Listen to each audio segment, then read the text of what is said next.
অনুভব করলেন নারী শক্তির জাগরণ, যেটা আমাদের সকল মেয়েদের মধ্যে আছে। শুধু জাগরিত হওয়ার দিনক্ষণগুলি আলাদা আলাদা। আমরা যারা শিক্ষিকা, তাদের সাথে বিদ্যালয় এবং ছাত্রীদের একটা আত্মিক সম্পর্ক আছে।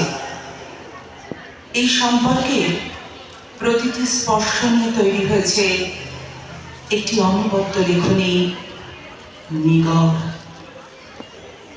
প্রতিটি ছাত্রীর মধ্যে যে সুপ্ত সম্ভাবনা আছে তারই প্রতিফলন নিগড়।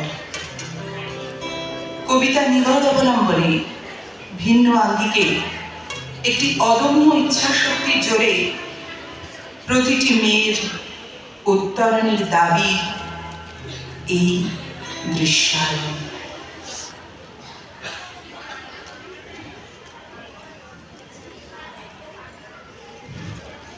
আজ বিহারবেলায় কাজের বাড়ি যেতে যেতে পূজার মায়ের মনের কাছে এক চিন্তে গর্ব আছে।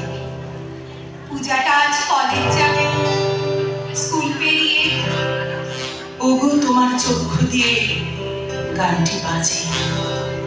বৌদি বলে, দেরি কেন? পূজার মা নীরব থাকে। বুকের ভেতর কি যে চলে। পূজাটা আজ কলেজ যাবে, সবাই বলে। স্কুল পেরিয়ে তখন বিহান বেলায় ঝরা পাতা ঝাঁটার মাঝে এদিকটাতে ঝাঁট পড়েনি। বৌদি হাঁকে, বাসনগুলো ধোলে না ঠিক করে। ভুলগুলো সব মেনে নিয়ে কি যে করি। আজ ডেকেছি স্কুলেতে, যেতেই হবে। পূজার মা ভাবতে থাকে, ওই যে পূজাটা আজ কলেজ যাবে, স্কুল পেরিয়ে। এক খণ্ড জীবন মাঝে দাঁড়িয়ে তুমি একইভাবে চলতে চলতে আরো চলা। শুধু হাতে ডাল হাতে হয়তোবা ডিম আলু মিশিয়ে তাকে। এমনি করে আজ গধূলির সূর্যাস্তকালীন বিহান বেলায় সন্ধে নিয়ে ভাবতে ভাবতে ওই যে পূজাটা আজ কলেজ যাবে, স্কুল পেরিয়ে। ওরা এখনো বলতে থাকে যন্ত্রণার অপর নাম অতিক্রম, পারাপারের অপর নাম, অতিক্রম, ধীর হৃদয়ের অপর নাম, অতিক্রম, তোমার ধ্রুপদী সত্তার অপর নাম অতিক্রম। ওগো তোমার চক্ষু দিয়ে মেলে সত্য দৃষ্টি। বৌদির ঘরে বাসে থাকা গান শুনতে শুনতে পূজার মায়ের কেন যেন ভালো লাগে। তখন পূজার মায়ের মনের মধ্যে যে সুর বাজে, প্রথম প্রজন্মের বিদ্যার্থী পূজার মনে সে সুরই জাগে। আজ বিহানে একইভাবে ঠিক তেমনই দাঁড়িয়ে তুমি ওদের নিয়ে। আজলা ভরা ফুলের সাথে শত শত প্রণাম মাঝে তুমি আমাদের বিদ্যানিকেতন। তোমায় প্রণাম, তোমায় প্রণাম, তোমায় প্রণাম, তোমায় প্রণাম শতবার। ভাবনার ভেড়ারা ভেসে চলে কাছে থেকে দূরে নানা ছন্দে। ওরাই হাসায়, ওরাই কাঁদায়, ওরাই দেখায় বাঁচার নিশানা। কিছুক্ষণ আগেও হাতটা বাড়ানো ছিল অনেক লোকের অনেক কাজের মাঝে। এখন বেশ হালকা লাগছে। এতদিনে হাতটা একটু খালি করা গেল। প্রয়োজনটাও বোধ হয় ফুরিয়ে। দিদিমণি, দিদি চিনতে পারছেন? তুমি পূজা না? অনেকদিন বাদে দেখা। ভালো আছিস তো? হ্যাঁ, আপনি? হ্যাঁ রে, এখন তুই কি অফিস থেকে ফিরছিস? মনে তো হচ্ছে যে সূর্য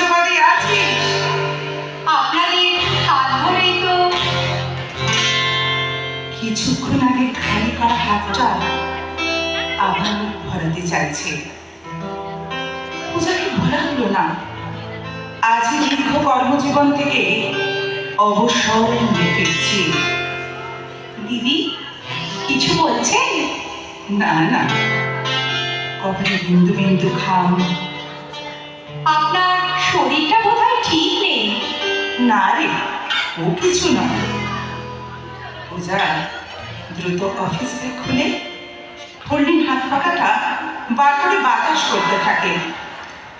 খুব ভালো লাগে, শ্রান্তিও কাটে। আপনি কোথায় নামবেন?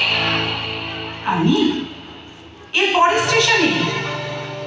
দিদি মনে আছে একদিন ক্লাসে হঠাৎ যখন জ্ঞান হারাই, সেদিন আপনি বাতাস করে আমার জ্ঞান ফেরান। আজও জল জল করছে আপনাদের সাথে স্কুলের সেই আনন্দ পাঠের রঙিন দিনগুলো। আপনি বলতেন কখনো মেরুদণ্ডহীন মানুষ হলো না।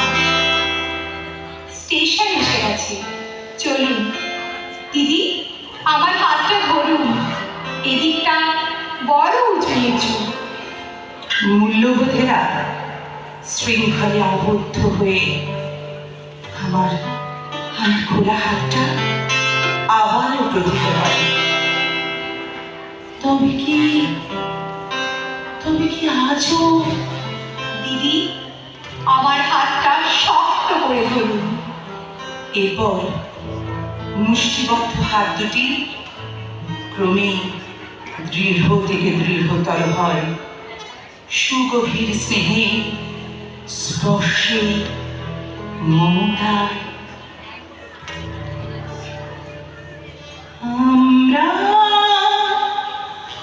আগামীর সুর, কল্পনার মায়াতে মধুর। আমরা আগামীর সুর।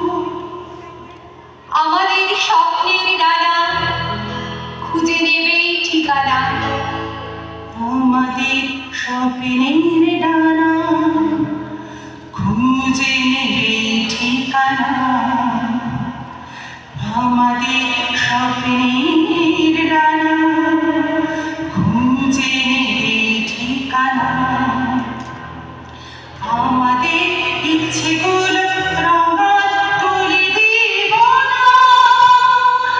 আমরা খোলা ইতিহাসের পাতা, লাল নীল সবুজ নকশি কাঁথা। আমরা বৃষ্টি শেষে সাত রঙা রামধনু। আমরা মন্দ ভালো অনুপরমাণু। বিদ্রোহ আমাদের রক্তে চলে, কত কালের কত কথা বলে। আমরা তো মাদের হৃদয়ের বাণী। আমরা বিজয়ের হাতছানি। আমরা নিশীথ সূর্যের বালিকা। আমরা দিন বদলের ঘোষিকা। আমরা আগামীর সুর, কল্পনার মায়াতে মধুর। আমরা আগামীর সুর। আমাদের রেখো গো যতনে তোমাদের চিত্ত মননে। আমাদের রেখো গো যতনে তোমাদের চিত্ত ও মননে।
বললেই নয়, প্রায় 3 থেকে 4 বছর আগে জয়াদিকে কথা দিয়েছিলাম তার দুটি কবিতা বিহান বেলা এবং নিগড় অবলম্বনে তৈরি করব একটি দৃশ্যায়ন।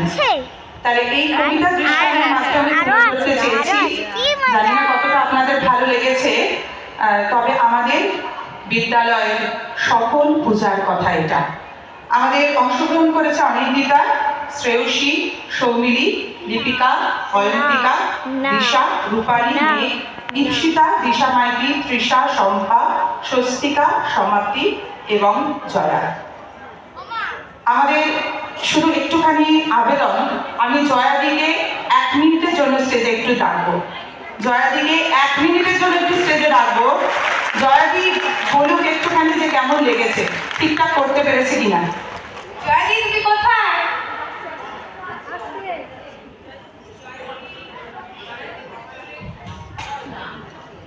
জয়াদি একটু স্টেজে এসো।